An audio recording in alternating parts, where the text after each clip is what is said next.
Hey, good morning. Did you know that since 1865, the United States government has passed 20 civil rights acts? True story.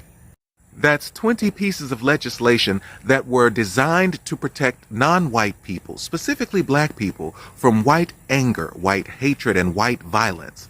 20 pieces of legislation that were supposed to make white people treat non-white people with civility. The first Civil Rights Act was passed in 1865. We know it as the 13th Amendment. It abolished slavery and involuntary servitude, except as a punishment for anyone convicted of a crime. That means slavery still exists within the United States. Now, the very next laws that were passed were loitering laws and vagrancy laws. Now, vagrants are people without a home or a job or a means to support themselves. And who were the vagrants of the day?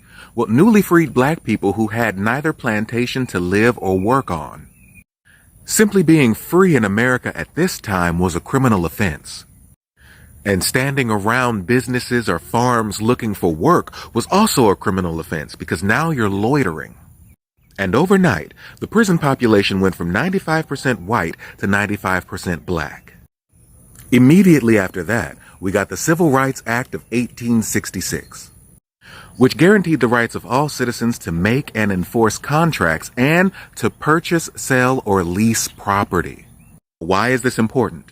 Well, it's because the 13th Amendment made slavery a punishment for anyone convicted of committing a crime, and vagrancy made simply being free a criminal offense, and standing around looking for work made loitering a criminal offense, right?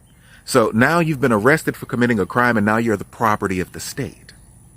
And the Civil Rights Act of 1866 made it legal for ordinary citizens to write contracts and lease property, which made it perfectly legal for prisons to make contracts with ordinary citizens to lease convicts back to the plantations that they were just freed from to work for free. That's how we got convict leasing. The next Civil Rights Act was the 14th Amendment. It declared that anybody born or naturalized in the United States was a United States citizen, and it gave voting rights to any male over the age of 21. After that, they passed the 15th Amendment. This was passed in 1870 because white men didn't want black men voting.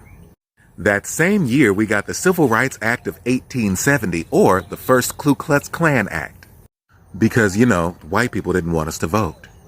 A year later, they passed the Second Klan Act, because, reasons.